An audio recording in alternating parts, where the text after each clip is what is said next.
I, a 33-year-old female, went to a convention with two of my female friends. We stayed in a downtown area hotel near the convention center. Around kitty corner from our hotel was a chain drugstore. It was still light outside when we decided to go and get some snacks to eat while staying in for that night and hanging out and watching Netflix. While my friends were perusing and looking for candy, I stood back because I wanted just some potato chips and noticed a man that was right next to them. He wasn't looking at the candy. He was watching them. They hadn't noticed, so when they picked their candy, I whispered for them to follow me. We quickly picked up the paste, turned quickly down the middle, and down another aisle. I told them that there's a creepy guy here and to stay together, stay close. And that's when I noticed that he was on the other end of the aisle. He was following us. We kept taking turns down various aisles trying to lose him, but he was hot on our tail. Whenever we tried to outmaneuver him and make a break for the door, he would always be walking in between us and our only exit. So at this time, we were basically trapped at the back of the store near the pharmacy. It was busy that time, so the line for the pharmacy was relatively long, but it was full of other men, so we got in line and started making conversation with the men in front of us, hoping that it would somehow scare off our stalker. We could still see him in the big globe mirror one aisle down waiting for us. We waited in line for about 30 minutes to ask the pharmacy for security. The security quickly swept the pharmacy grounds and the stalker guy had left. We were extra thankful when the security guard offered to walk us back to the front of our hotel. I truly don't know what the intentions that guy had for us were, but I'm glad that I'll never find out. No matter where you are, be careful. There are weirdos lurking behind every corner, waiting to pounce.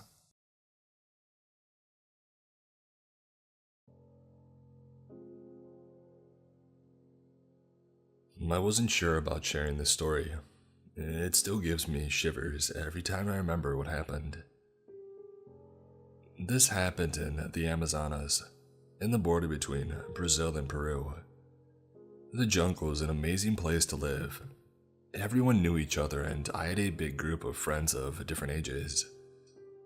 The only horrible part of the Amazon is the existence of certain groups that try to control the region. I was 7 when this happened. Every kid in the village knew we had freedom to go anywhere, as long as it wasn't close to these certain groups, and that we could never leave the village at night.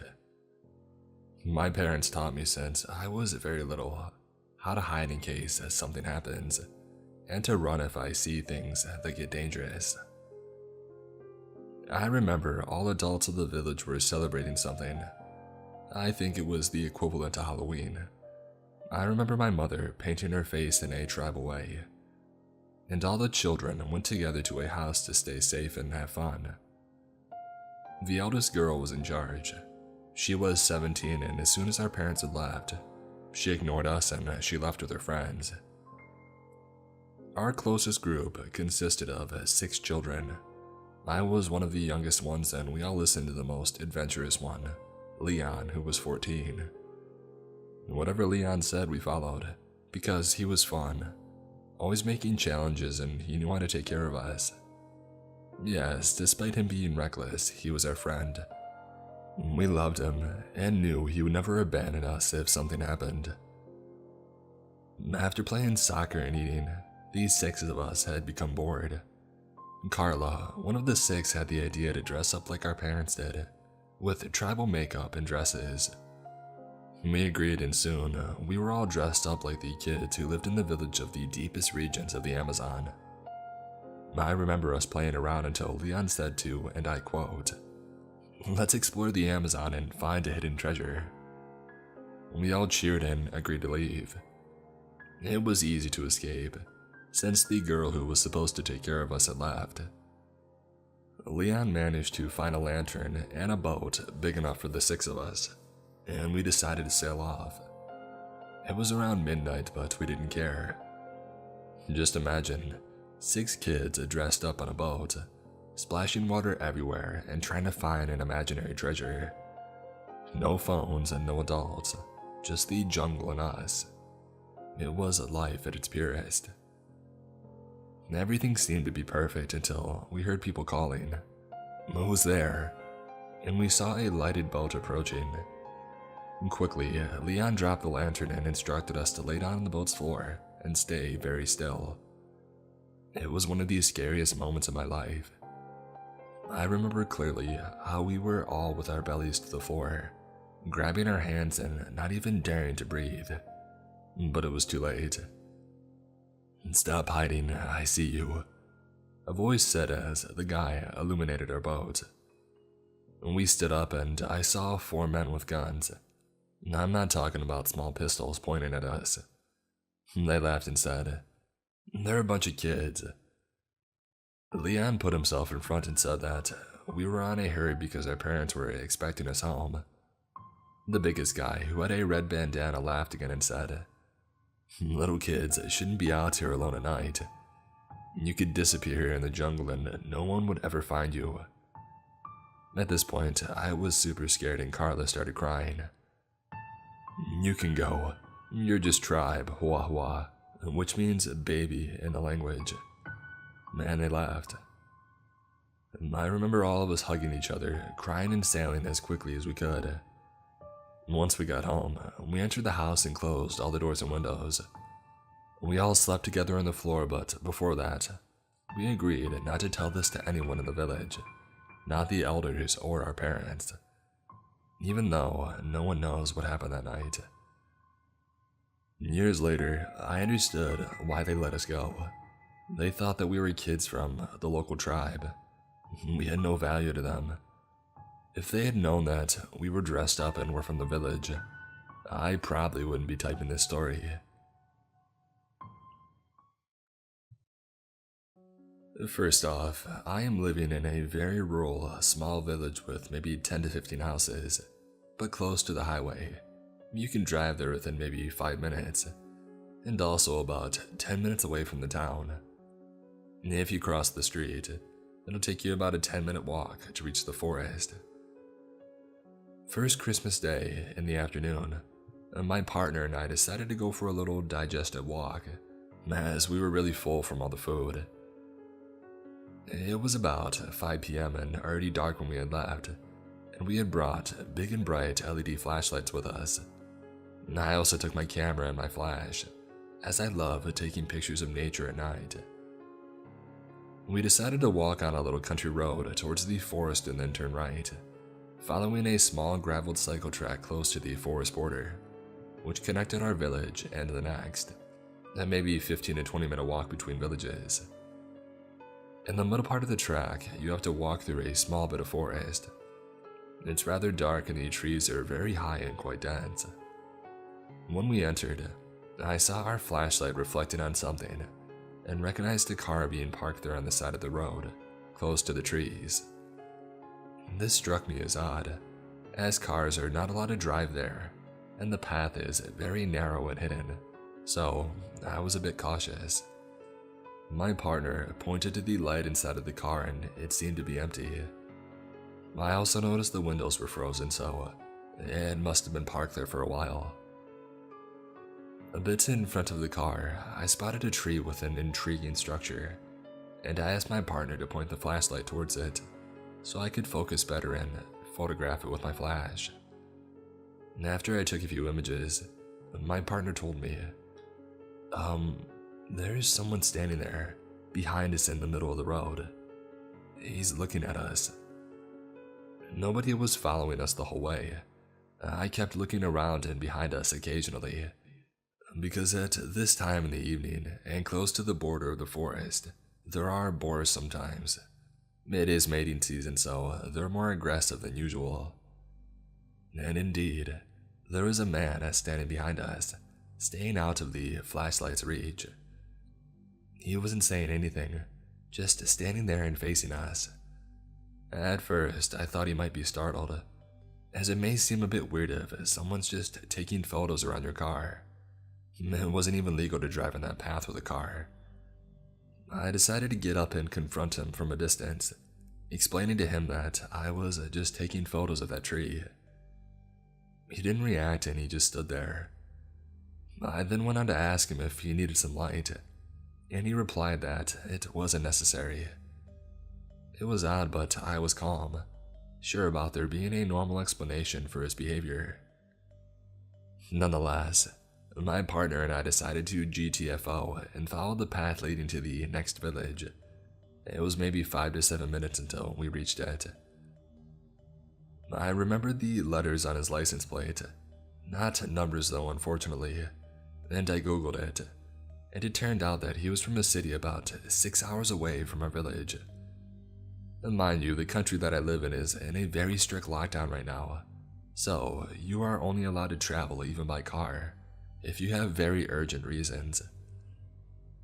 After we had reached the first lantern in the next village, we looked back and observed the car driving a bit out of the forest, turning around and going back inside.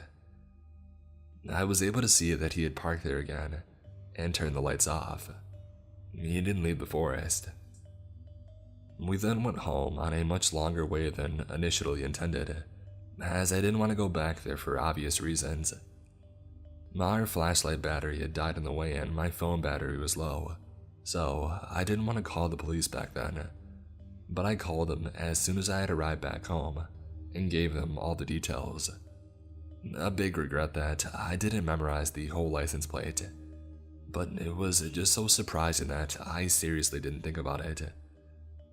Also, it only occurred to me as really strange when I thought about the frozen windows and that he couldn't possibly have walked behind us, plus him having no light and not responding.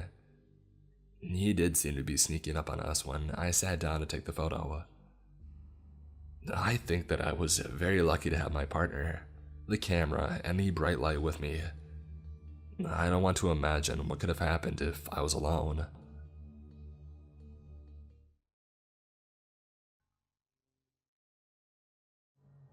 As a man in my 20s, I thought that I should share the 3 times that I was almost kidnapped while growing up. The first story happened when I was 4 or 5, and this happens to be one of my earliest memories. So one summer, my grandparents would invite my immediate family to go camping with them. They have an RV which was just big enough to cram all of us in. So we RV'd camped at a place called Goose Pond in northern Alabama. During this trip, my grandpa taught me how to ride a bike without training wheels. After many tries and falls, I was actually able to ride my bike pretty well. So, out of excitement, I asked my parents if my brother, who was a few years older than me, and I could go out to ride our bikes. They said that we could ride this short loop where about 60% of the loop can be seen from the RV. So my brother and I grabbed our bikes and we took off. While riding around the loop, nothing eventful ever happened until we had reached the final turn. This turn was barely out of view from my parents' end of the RV, so when my brother and I turned the loop, a car pulled up behind us. So we got off of our bikes and stepped off the road to let the car pass.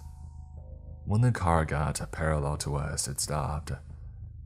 A man from the car rolled down his window and started talking to us. He said something along the lines of, "Hey, I have candy in my car if you want some. Just come over here and I'll give you a piece." Ignorant young me took a step in the man's direction, but as soon as I took that step, my brother grabbed my shoulder and said, "Let's go back to the RV." As soon as we had pedaled away, the man drove off. This second story happened when I was 10. For some background information, in my small hometown, the Civic Center basically shares a parking lot with the baseball fields. So my family was at the Civic Center to watch my little sister graduate from preschool. The graduation was around 5 p.m., and I had a baseball game at the fields next door at 7 p.m. So after the graduation, I asked my parents if I could walk across the parking lot to find my team while they cleaned up, and they gave me their blessing. As soon as I had walked out of the front door and turned to head to the baseball fields, I saw two men loitering in the parking lot. They saw that I was alone and they asked me to come over to them. Me, being oblivious to the danger that I was in, said that I needed to get to my game that was going to start soon. They asked if I played baseball, and why my parents would let someone like me walk all by myself. They offered to walk with me, and I replied, "Oh, no thanks, I'm just going to the baseball fields." When they noticed that I wasn't cooperating, as they had originally hoped, one of the men lunged in my direction and grabbed me. Luckily, I was far enough away that he didn't get to me, and I took off. I don't think I've ever run faster in my life before this. Luckily, the men didn't run after me, and I found my team moments later.